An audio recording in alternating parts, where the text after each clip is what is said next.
ಹೆಣ್ಣು ಮಗುವಾಗಿ ಹುಟ್ಟೋದೇ ತಪ್ಪ? ನಮ್ಗೆ ಹುಟ್ಟಿದಾಗ್ಲಿಂದಾನೇ ಸಮಾನತೆಯನ್ನ ಕೊಟ್ಟಿರ್ತಕ್ಕಂಥ ಬಾಬಾ ಸಾಹೇಬ್ ಅಂಬೇಡ್ಕರ್ ಅವರು ಕೊಟ್ಟಿರ್ತಕ್ಕಂಥ ಸಂವಿಧಾನದ ಅಡಿನಲ್ಲಿ ನಾವು ಎಲ್ಲವನ್ನು ಹುಟ್ಟಿದಾಗ್ಲಿಂದಾನೇ ಪಡ್ಕೊಂಡು ಬಂದಿದ್ದೀವಿ. ಅಂತ ಒಂದು ಸಂವಿಧಾನದ ಅಡಿಯಲ್ಲಿ ಇರ್ತಕ್ಕಂಥ ಹೆಣ್ಣು ಮಕ್ಕಳನ್ನ ರಕ್ಷಣೆ ಕೊಡೋರು ಯಾರು? ಮತ್ತೊಮ್ಮೆ ಬಾಬಾ ಸಾಹೇಬರು ಹುಟ್ಟಿ ಬರ್ಬೇಕಾ?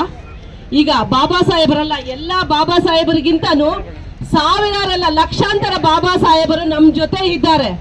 ಈಗ ಏನು ಮರ್ಯಾದೆ ಹತ್ಯೆ ಏನಾಗಿದೆ, ಬಸವ ಸಂಸ್ಕೃತಿ ಇರ್ತಕ್ಕಂಥ ಲಿಂಗಾಯತ ಸಮುದಾಯದ ಹೆಣ್ಣು ಮಗಳನ್ನ ತನ್ನ ತಂದೆ ತಾಯಿ ಯಾವ ರೀತಿ ಹತ್ಯೆ ಮಾಡಿರ್ತಾರೆ ಅಂತ ನಾವು ನೋಡಿ ನಿಜವಾಗ್ಲೂ ನಾವು ತಲೆ ತಗ್ಸ್ತಕ್ಕಂಥ, ಇಡೀ ಭಾರತ ದೇಶವೇ ತಲೆ ತಗ್ಸ್ತಕ್ಕಂಥ ಕೆಲಸವನ್ನ ಮಾಡಿದ್ದಾರೆ. ಈಗ ಹೆಣ್ಣು ತನ್ನ ಗರ್ಭದಲ್ಲಿ ಇದ್ದಾಗ್ಲೂ ಸಹ ಗಂಡು ಮಕ್ಕಳನ್ನ ಬೆಳೆಸ್ತಾರೆ. ಮತ್ತೆ ಜಾತಿ ಎಲ್ಲಿ ಅಡ್ಡ ಬರುತ್ತೆ? ಗಂಡು ಮಕ್ಕಳಿಗೆ ಒಂದು ಜಾತಿ ಇದೆ, ಹೆಣ್ಣು ಮಕ್ಕಳಿಗೆ ಒಂದು ಜಾತಿ, ನಾವು ತಿಳ್ಕೊಂಡಂಗೆ. ಈಗ 18 ವರ್ಷ ತುಂಬಿದ ತಕ್ಷಣ ಹೆಣ್ಣು ಮಕ್ಕಳಿಗೆ ತನ್ನದೇ ಆಗಿರ್ತಕ್ಕಂಥ ಸ್ವತಂತ್ರವಾಗಿ ಬದುಕಲನ್ನು ಹಕ್ಕು ಸಹ ಕೊಡ್ತಾ ಇಲ್ಲ ಅಂತಂದ್ರೆ, ಇಂಥ ನಾಚಿಕೆಗೆಟ್ಟ ಸ್ವತಂತ್ರ ಭಾರತದಲ್ಲಿ ನಮ್ಗೆ ಹೆಣ್ಣು ಮಕ್ಕಳಿಗೆ ನ್ಯಾಯ ಎಲ್ಲಿ ಸಿಗ್ತದೆ ಅಂತ ನಾವು ಈ ಸರ್ಕಾರಕ್ಕೆ ಕೇಳಬೇಕು. ಈಗ ಮಹಿಳೆಯರ ಪರವಾಗಿ, ಮಹಿಳೆಯರ ಧ್ವನಿಯಾಗಿ ನಾವೆಲ್ಲರೂ ಇಷ್ಟು ಜನ ಇದ್ದೀವಲ್ಲ, ಎಷ್ಟು ಜನ ಹತ್ಯೆಗಳಾಗಿದ್ದಾವೆ, ಎಷ್ಟು ಜನ ಹೆಣ್ಣು ಮಕ್ಕಳ ಮೇಲೆ ಅತ್ಯಾಚಾರಗಳಾಗಿದ್ದಾವೆ, ಎಲ್ಲಿ ನಮಗೆ ಹೆಣ್ಣು ಮಕ್ಕಳಿಗೆ ರಕ್ಷಣೆ ಸಿಗ್ತಾ ಇದೆ? ಸರ್ಕಾರ ಏನ್ ಕಣ್ಮುಚ್ಚಿ ಕುತ್ಕೊಂಡಿದ್ಯಾ? ಯಾಕೆ ನಮ್ಮ ಮಂತ್ರಿಗಳು ಯಾಕೆ ಇದನ್ನ ಕ್ವಶನ್ ಮಾಡ್ತಾ ಇಲ್ಲ? ಯಾಕೆ ಅವರ ಮನೆಗಳಿಗೆ ಹೋಗಿ ಭೇಟಿ ಮಾಡಿ ಸಾಂತ್ವನ ಹೇಳ್ತಾ ಇಲ್ಲ? ಪ್ರತಿಯೊಬ್ಬರು ನಾವು ಫೇಸ್ಬುಕ್ ಅಲ್ಲಿ ನೋಡ್ತಾ ಇದ್ದೀವಿ, ಎಲ್ಲ ಇನ್ಸ್ಟಾಗ್ರಾಮ್ ಅಲ್ಲಿ ಆಗಿರ್ಬೋದು, ಮೀಡಿಯಾದಲ್ಲಿ ಆಗಿರ್ಬೋದು, ಎಲ್ಲರೂ ಅಷ್ಟೇನೆ ತನ್ನ ಆ ಮಗನಿಗೆ ಬೈತಾ ಇದ್ದಾರೆ. ಜಾತಿ ಎಲ್ಲಿ ಅಡ್ಡ ಬರ್ತಾ ಇದೆ? ಯಾವುದು ರಕ್ತಕ್ಕಿಲ್ಲದ ಜಾತಿ, ಗಾಳಿಗಿಲ್ಲದ ಜಾತಿ, ನೀರಿಗಿಲ್ಲದ ಜಾತಿ, ಆ ಹೆಣ್ಣು ಮಗಳಿಗೆ ಆ ರೀತಿನಲ್ಲಿ ಬದುಕುವ ಹಕ್ಕನ್ನ ಕಿತ್ತುಕೊಂಡಿದ್ದೀರಲ್ಲ, ಅವ್ರಿಗೆ ಏನ್ ಮಾಡ್ಬೇಕು?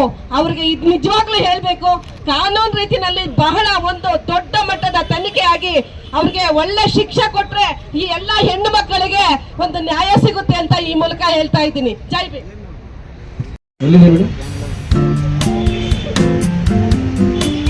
ಜ್ಯೋತಿ ಮೇಡಮ್ ಬನ್ನಿ.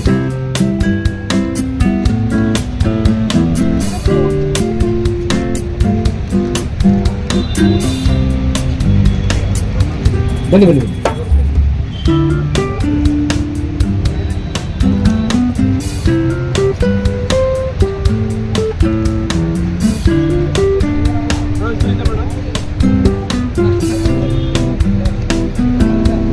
ಎಲ್ಲರಿಗೂ ನಮಸ್ಕಾರ. ನಾವು ಈ ಜಾಗದಲ್ಲಿ ಎಷ್ಟೋ ದಿನ ಮುಗಿಲುದ್ದ ಬೆಳೆಯುತ್ತಿತ್ತು,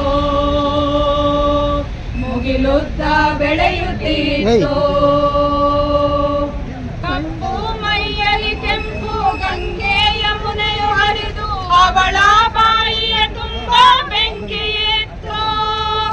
ಊರ ಬೇಲಿಯ ಒಳಗೆ ಕೊಳಕು ಮಂಡಲ ಮಲಗಿ ಅಂಗಾಂಗ ಧರಿಸಿತ್ತು ಬಿಳಿಯ ತೊನ್ನು, ಅಂಗಾಂಗ ಧರಿಸಿತ್ತು ಬಿಳಿಯ ತೊನ್ನು. ಭಾರತ ದೇಶದ ಬೀದಿಯ ತುಂಬ ಬೆಳ್ಳಿ ಬಾಕುಗಳ ಮೆರವಣಿಗೆ, ರಕ್ತದ ಕೊಳದಿಂದೀಚೆಗೆ ತೆಗೆದ ಚಿಂದಿ ಬಟ್ಟೆಗಳ ಮೆರವಣಿಗೆ. ಭಾರತ ದೇಶದ ಬೀದಿಯ ತುಂಬ ಬೆಳ್ಳಿ ಬಾಕುಗಳ ಮೆರವಣಿಗೆ, ರಕ್ತದ ಕೊಳದಿಂದೀಚೆಗೆ ತೆಗೆದ ಚಿಂದಿ ಬಟ್ಟೆಗಳ ಮೆರವಣಿಗೆ, ಚಿಂದಿ ಬಟ್ಟೆಗಳ ಮೆರವಣಿಗೆ, ಚಿಂದಿ ಬಟ್ಟೆಗಳ ಮೆರವಣಿಗೆ, ಚಿಂದಿ ಬಟ್ಟೆಗಳ ಮೆರವಣಿಗೆ. ಮುಂದೆ ನಿಂತು ಮಾದಿಗರ ಹುಡುಗ ಮತ್ತು ಇಲ್ಲಿ ಬ್ರಾಹ್ಮಣರ ಹುಡುಗಿಗೆ ಮದುವೆ ಮಾಡಿಸಿದ ಕಾರಣಕ್ಕಾಗಿ ಆ ಕಲ್ಯಾಣವನ್ನು ಮುಗಿಸಿದ್ರು. ಅಲ್ಲಿಗೆ ಕಲ್ಯಾಣದ ಕತೆ ಮುಗೀತು.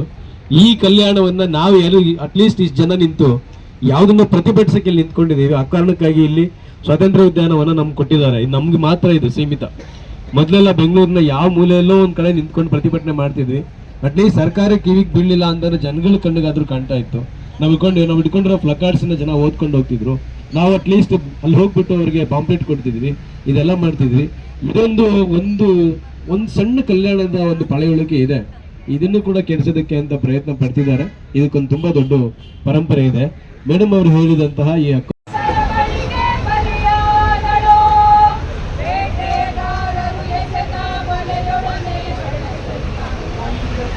ಪಹರೆಯಲ್ಲಿ ಮರೆಯ